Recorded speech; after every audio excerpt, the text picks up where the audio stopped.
ਵਿਰਾਹ ਨੇ ਉਹ ਲੁੱਟਿਆ ਜਿਹੜਾ ਲੁੱਟਣ ਦਾ ਹੱਕ ਹੁੰਦਾ। क्या मतलब? ਸਰ ਜੀ ਏਡਾ ਵੱਡਾ ਮੁਸ਼ਾਇਰਾ, ਦੁਨੀਆ ਭਰ ਦੇ ਸ਼ਾਇਰ ਬੈਠੇ ਹੋਏ, अच्छा ਤੇ ਸ਼ੇਰ ਦੇ ਉੱਤੇ ਸ਼ੇਰ ਵੱਜ ਰਹੇ ਔਰ ਤਾੜੀਆਂ ਇੰਜ ਵੱਜ ਰਹੀਆਂ ਜਿਵੇਂ ਆ ਹੁਣੇ ਨਹੀਂ ਵੱਜੀਆਂ। हाँ ਵੈਰੀ ਗੁੱਡ। ਔਰ ਅੱਲਾ ਨੇ ਤੁਹਾਡੇ ਵਿਰਾਹ ਨੂੰ ਮੌਕਾ ਦਿੱਤਾ हाँ ਬਈ ਸ਼ੇਰ ਵੀ ਪੂਰਾ ਨਹੀਂ ਪੜਿਆ ਤੇ ਉਹ ਤਾੜੀ ਵੱਜੀ ਏ, ਉਹ ਤਾੜੀ ਵੱਜੀ ਏ ਜਿਵੇਂ ਐ ਹੁਣ ਨਹੀਂ ਸੀ ਵੱਜਦੀ। यार बड़े बड़े नामवर शेर सन, लेकिन अल्लाह जिन्हों इज्जत देवे। मैं तो जानते ही हले 2 लाइना पढ़िया ने। क्या? मैं क्या ढूंढ रहा है हर इंसान रोटी कपड़ा और मकान। सर जी ईमान ना एक बार ते छत भी कंबी है जी सर। उसे खुशी दे विच सरशार मैं घर जा रहा हूं ते रस्ते कॉल आ गई। किसकी? मैं क्या सर हु इज दिस? कहंदे ने तेरा नवा प्राइम मिनिस्टर। वो मैं क्या मारो ला काकर साहब। कहंदे ने यस आई एम। मैं क्या सर मेरा नंबर कितों ले आए जे? कहंदे ने बुजदार साहब कोल। और मैं क्या सर बुजदार साहब दा नंबर कितों ले आए? कहंदे ने फवाद चौधरी कोल। ते मैं क्या फवाद चौधरी साहब दा नंबर कितों ले आए जे? कहंदे ने फयाज अल हसन चौहान साहब कोल।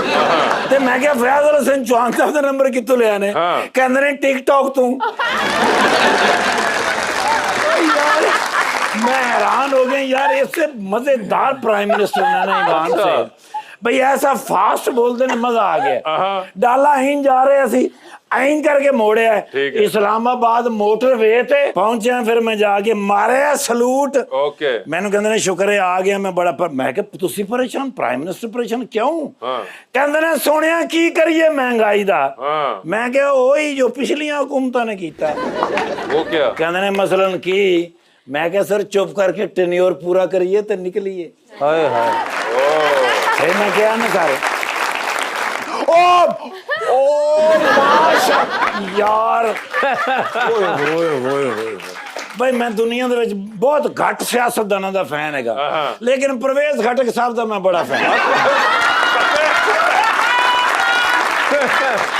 नहीं मैं कह रहा भी परवेज खटक साहब का भी फैन हाँ, लेकिन चौधरी मंजूर साहब वर्गा बंदा शायद ही किधरे हो गए।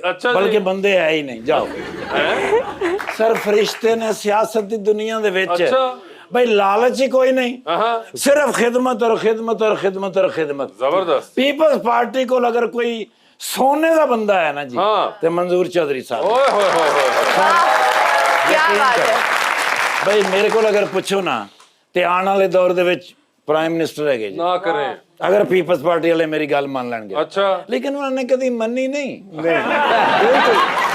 बिल्कुल नहीं बनी। लेकिन सर पूरी पंजाब की पूरी दुनिया दी अगर पुलिस दे विच एक नंबर 1 ज़हीन अफसर है ते नरगोली। अच्छा इन्हां दा डाकू मोबाइल खो के ले गए तो उन्होंने कह रहा कोई कॉल आवे तो उन्होंने कह दी मैं ससुराल वाला।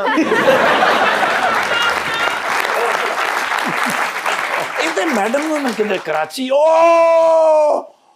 नो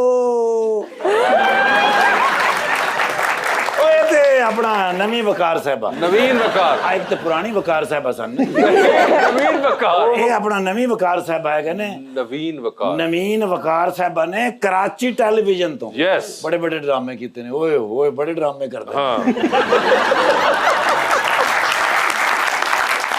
लेकिन सर जी भी किरदार किया तो लगा होगा भी यही किरदार सी और करना भी इन्हों ही चाहिए। बिल्कुल। सो मैं बड़ा फैन है सारी फोटो फ्रेश सरदारी साहब को परसों मैं जाना इंशाल्लाह भिंडी गोश्त लैके ते तुहाडे मैम कहने गोश्त विचों कढ लियो जो सिर्फ भिंडी खांदे ने सर बिल्कुल। और हमेशा मेरे नाल इस तरह होया कि जदों भी उन्होंने भिंडी गोश्त पकाया है हल्की जी मैनूं कॉल मारदे ने भला क्यों कि भी ये गोश्त खावे क्योंकि ये है नहीं।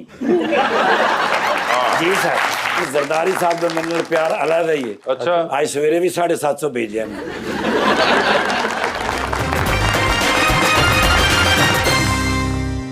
वेलकम बैक जी। अवाम का सवाल। अस्सलाम वालेकुम सर, मेरा नाम नूर फातिमा है। सर मेरा आपसे क्वेश्चन है, फ़र्ज़ करें कि अगर पंजाब में पीपल्स पार्टी की हुकूमत आती है तो पंजाब का वज़ीर आला कौन होगा? नहीं देखे ना, पीपल्स पार्टी एक वाहिद पार्टी है जो अपने घर से बाहर भी, अब सिंध में मुराद अली शाह वहाँ पे मौजूद थे लोग, उस वक्त जो काबिल होगा वो आ जाएगा। फर्ज कर ले एक बिजली का बहरान है इस वक्त, मेरे ख्याल में सारे बहरान सिमट कर एक नुक्ते पे आ गए और वो है